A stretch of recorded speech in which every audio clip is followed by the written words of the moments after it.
चलिए इसी बीच एक बार फिर से आपको लखनऊ के गोमती घाट का रुख करवाते हैं। इस कार्यक्रम में दरअसल मुख्यमंत्री योगी आदित्यनाथ पहुंचे हुए, क्या कुछ कह रहे सुनिए एक बार।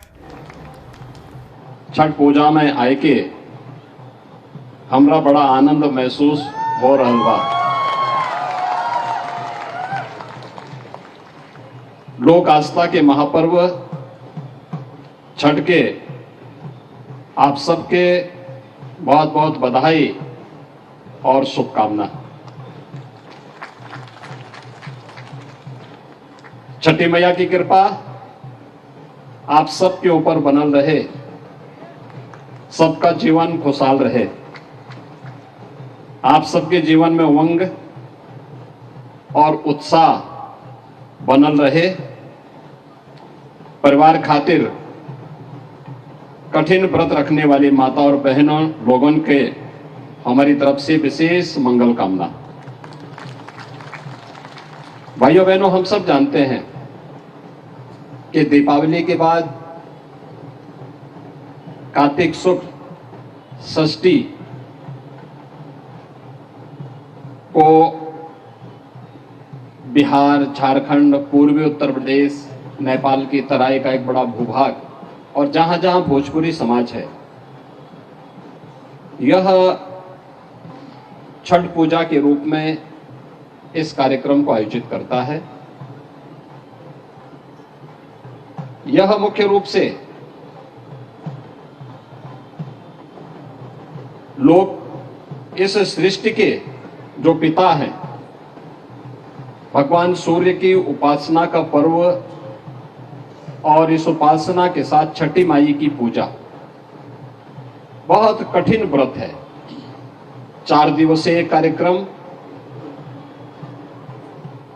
जिस निष्ठा के साथ और जिस आस्था के साथ माताएं बहनें आयोजित करती हैं, संपन्न करती हैं, सदग्रस्त इसमें सहभागी होता है, यह भारत की एक समृद्ध परंपरा को प्रतिनिधित्व करता हुआ आम आस्था को उजागर करता है। हमारा देश आस्था का देश है